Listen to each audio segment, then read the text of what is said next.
आज Doubtnut app download करें। Doubtnut पर अपने सभी गणित, रसायन विज्ञान, भौतिक विज्ञान और जीव विज्ञान के डाउट्स का करो सफाया।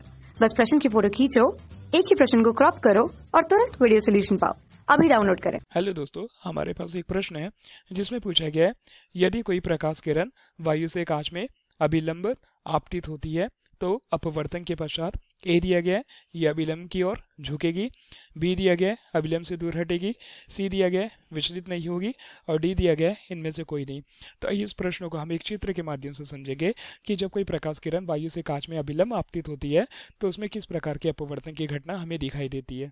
तो इस चित्र में मान लेते हैं यह एक प्रकार की प्रकाश किरण है जो अपने विरल माध्यम में गति कर रही है, यानी कि विरल माध्यम यानी कि हवा में या हवा से कांच में प्रवेश कर रही है। और जो ए, बी, सी, डी है ये एक प्रकार का सगम माध्यम है जिसे हमने कांच माना है। तो प्रश्न के अनुसार जब कोई प्रकाश किरण, जैसे कि चित्र के माध्यम से दिखाई दे रहा है, जब कोई प्रकाश किरण हवा से चलकर कांच में प्रवेश करती है वो भी अभिलंबित, तो उसमें किस प्रकार की घटना दिखाई देती है। तो हमें इस चित्र के माध्यम से पता चल रहा है कि यह प्रकाश किरण है और अभिलंब यानी कि अभिलंबित होकर हवा से कांच में प्रवेश कर रही है।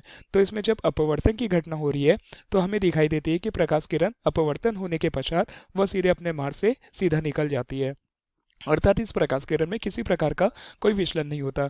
जो कि हमें पता है कि कोई प्रकाश किरण, मान लेते हैं यह एक प्रकार का सघन माध्यम है और यह सघन व विरल माध्यम के मध्य खींचा गया अभिलंब है। तो जब कोई प्रकाश किरण किसी विशेष कोण से विरल माध्यम से सघन माध्यम में आपतित होती है तो वह अभिलंब की ओर झुक जाती है, और जो कोई प्रकाश किरण सघन से विरल माध्यम की ओर आपतित होती है तो अपवर्तन के पश्चात वह अभिलंब से दूर हट जाती है। लेकिन जब यही प्रकाश किरण विरल माध्यम से सघन माध्यम में यानी कि हवा से कांच में प्रवेश करती है और किस प्रकार प्रवेश कर रही है, अभिलंब आपतित हो रही है, तो हमें अपवर्तन के पश्चात वह प्रकाश किरण कैसे दिखाई दे रही है, सीधा अपने मार्ग से बिना विचलित हुए सीधा निकलती हुई दिखाई दे रही है। तो प्रश्न में पूछा गया था कि यदि कोई प्रकाश किरण वायु से कांच में अभिलंब आपतित होती है तो अपवर्तन के पश्चात पहले दिया गया यह अभिलंब की ओर झुकेगी। यह विकल्प हमारे लिए गलत है। क्यों गलत है? क्योंकि अभिलंब की ओर झुकने के लिए उस प्रकाश किरण को किसी विशेष कोण से उस सघन माध्यम में आपतित होना था, जो कि इसमें नहीं है। बी दिया गया है अभिलंब से दूर हटेगी, यह विकल्प भी हमारे लिए गलत होगा क्योंकि अभिलंब से दूर हटने के लिए भी प्रकाश किरण को एक किसी विशेष कोण पर आपतित होना जरूरी है। सी दिया गया है विचलित नहीं होगी, तो यह विकल्प हमारे लिए सही होगा जैसे कि हमें चित्र के माध्यम से पता चल रहा है। और डी दिया गया है इनमें से कोई नहीं, तो यह विकल्प भी हमारे लिए गलत होगा। धन्यवाद।